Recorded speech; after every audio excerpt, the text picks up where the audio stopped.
नमस्कार, मैं अदिति कुशवाहा। चलिए देखते हैं झारखंड की 15 फटाफट बड़ी खबरों को। झारखंड में निकली पुलिस कांस्टेबल की बम्पर भर्ती। जेएसएससी ने पुलिस कांस्टेबल के 4,919 पदों पर भर्ती निकाली है। आवेदन प्रक्रिया 15 जनवरी से शुरू होकर 14 फरवरी तक जारी रहेगी। 10वीं पास उम्मीदवार ऑफिशियल वेबसाइट jssc.nic.in पर जाकर ऑनलाइन आवेदन कर सकते हैं। उम्मीदवारों की आयु सीमा 18 से 25 वर्ष के बीच होनी चाहिए। हालांकि आरक्षित वर्ग के लिए आयु सीमा में छूट रहेगी। अधिक जानकारी के लिए ऑफिशियल नोटिफिकेशन को ध्यान से पढ़ें। झारखंड विधानसभा में जमकर हंगामा, निलंबन के खिलाफ विपक्ष ने चलाया समानांतर सदन।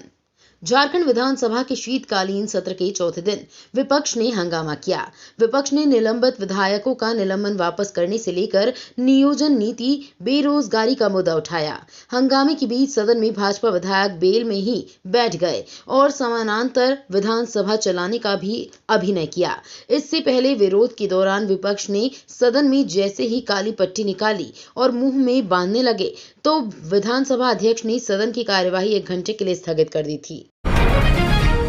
क्रिकेटर रॉबिन मिंज ने की सीएम से मुलाकात। उभरते हुए क्रिकेट खिलाड़ी रॉबिन मिंज ने विधानसभा परिसर में सीएम हेमंत सोरेन से मुलाकात की। सीएम ने रॉबिन को इंडियन प्रीमियर लीग 2024 में गुजरात टाइटंस टीम का हिस्सा बनने पर बधाई एवं शुभकामनाएं दी। साथ ही मिठाई खिलाकर उनका हौसला बढ़ाया। गुमला के रहने वाले रॉबिन मिंज आदिवासी समुदाय के उभरते हुए क्रिकेट खिलाड़ी हैं। झारखंड के सभी स्कूल 26 से 31 दिसंबर तक रहेंगे बंद। झारखंड में चल रही शीतलहर को लेकर स्कूली शिक्षा व साक्षरता विभाग ने सरकारी और सरकारी सहायता प्राप्त, गैर सहायता प्राप्त और निजी स्कूल 26 दिसंबर से 31 दिसंबर तक बंद रहेंगे। ये छुट्टी क्लास नर्सरी से 9वीं तक के लिए है। 10वीं और 12वीं की परीक्षा को देखते हुए 10वीं और 12वीं का क्लास संचालन होगा। ये निर्णय ठंड की वजह से लिया गया है। झारखंड के प्रमोद अग्रवाल बने बीएसई के चेयरमैन। एसईबीआई ने दी मंजूरी। झारखंड के रामगढ़ जिले के रहने वाले और कोल इंडिया के पूर्व अध्यक्ष प्रमोद अग्रवाल को बीएसई यानी बॉम्बे स्टॉक एक्सचेंज का अध्यक्ष नियुक्त किया गया है। सेबी ने इसकी मंजूरी दे दी है। प्रमोद अग्रवाल का कार्यकाल 17 जनवरी 2024 से शुरू होगा। अग्रवाल रामगढ़ के प्रतिष्ठित व्यवसायी बद्री प्रसाद अग्रवाल के बेटे हैं। उनका परिवार भी रामगढ़ का प्रतिष्ठित व्यावसायिक परिवार है।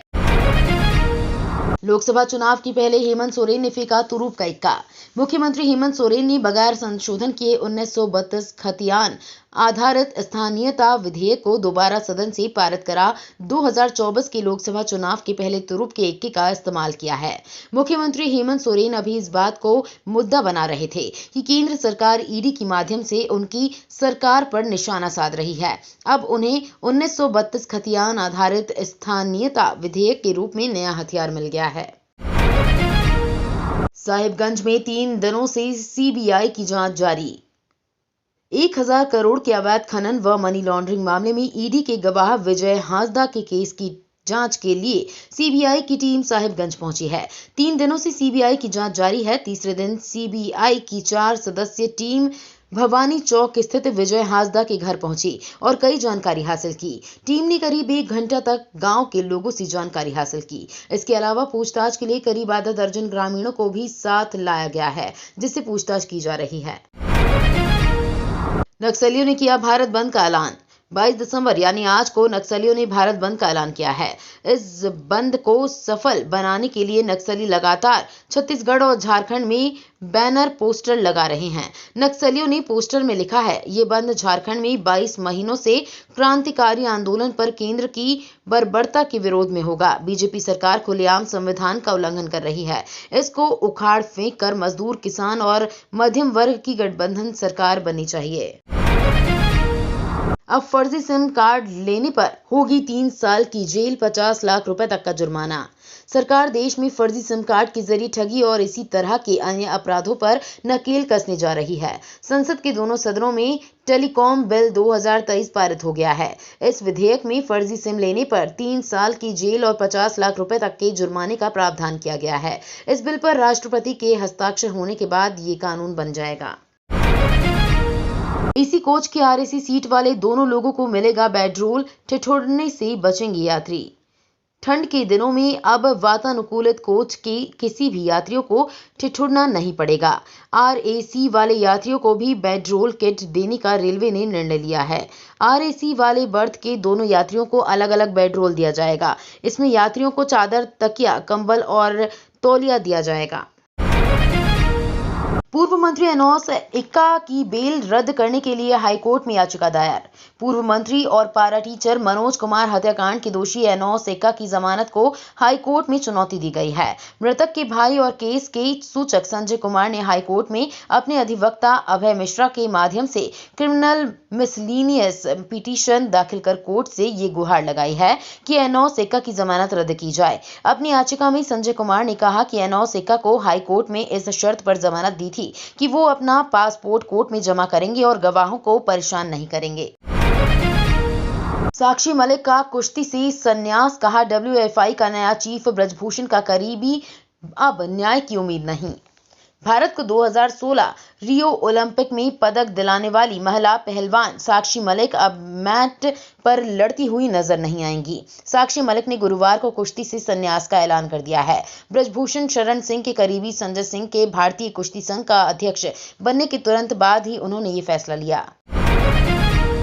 लोकसभा से 3 और सांसद सस्पेंड, अब तक 146 सांसदों पर हुई कार्यवाही। संसद से विपक्षी सांसदों का निलंबन जारी है। संसद के शीतकालीन सत्र के 14वें दिन गुरुवार को लोकसभा में विपक्ष के 3 और सांसदों को सस्पेंड कर दिया गया। हंगामा करने के कारण इन सांसदों पर स्पीकर ओम बिरला ने कार्रवाई की है। कांग्रेस सांसद डीके सुरेश, नकुल नाथ और दीपक बैज को सस्पेंड किया गया है। इन्हें मिलाकर संसद से कुल 146 सांसद अब तक सस्पेंड किए जा चुके हैं। हाईकोर्ट ने दिया राहुल गांधी के खिलाफ एक्शन का आदेश। अपने बयान के कारण कांग्रेस नेता राहुल गांधी एक बार फिर मुश्किल में हैं। पीएम मोदी, गृह मंत्री अमित शाह और कारोबारी गौतम अडानी को जेब कतरे कहने के लिए दिल्ली हाई कोर्ट ने चुनाव आयोग से राहुल के खिलाफ कानून के अनुसार कार्रवाई करने के निर्देश दिए हैं। इसके लिए कोर्ट ने चुनाव आयोग को 8 हफ्ते का समय दिया है। झारखंड में शीतलहर से राहत नहीं, कांके में 3 डिग्री तक गिरा पारा। रांची समेत राज्य भर में शीतलहर का प्रकोप जारी है। कांके का न्यूनतम तापमान 3 डिग्री सेल्सियस दर्ज किया गया। यहां हवा 2.2 किलोमीटर प्रति घंटे की गति से चली।